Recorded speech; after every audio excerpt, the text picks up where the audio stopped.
Ano tong kulay green na to? Bago to ah.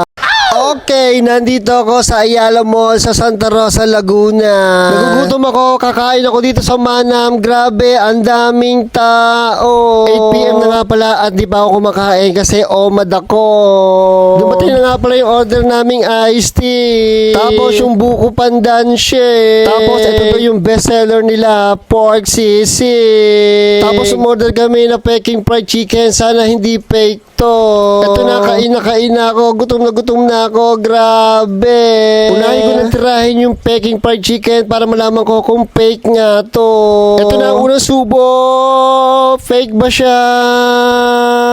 Hindi naman pala fake eh. Ito na, titikman na natin ang bestseller nila, ang pork sisig. Ang sarap. Meron nga pala silang sili. Titikman din natin ang anghang. Panalo yung chicken nila, kaya pala Peking fried chicken kasi wala daw cover. Parang marinate lang. Akala ko talaga fake. Ano yung tangko, di ba, nakalundo?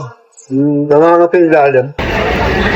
Sayang yung nahulog. Mas lalong sumasarap yung chicken pag nilagyan ng sauce. Matamis-tamis yung sauce, kaya ang sarap. Ito, nabitin ako sa kanin, kaya bubulos pa ako.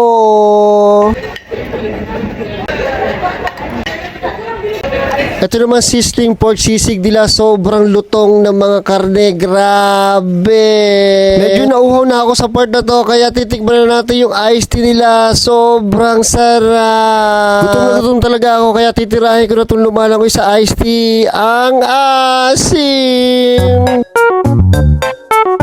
Paborito nga pala itong part na to, yung dulo ng legs. Ang sarap. Ito na, titirahin natin ang pakpak. Paborito ko tong pakpak. Ang sarap to the bone. Nabusog na ako, titirahin natin tong buko pandan shake. Tingnan nyo naman, sutsuro pa lang. Sobrang sarap. Diyos ko, nawala sa isip ko. Meron pa pala akong order na halo-halo. Sa halo-halo, una ko talagang tinitira ang leche plan. Ano tong kulay green na to? Bago to ah. At habang hinahalo ko nga itong halo-halo, nakita ko yung ube ice cream, mukhang masarap. Naglalaway na ako.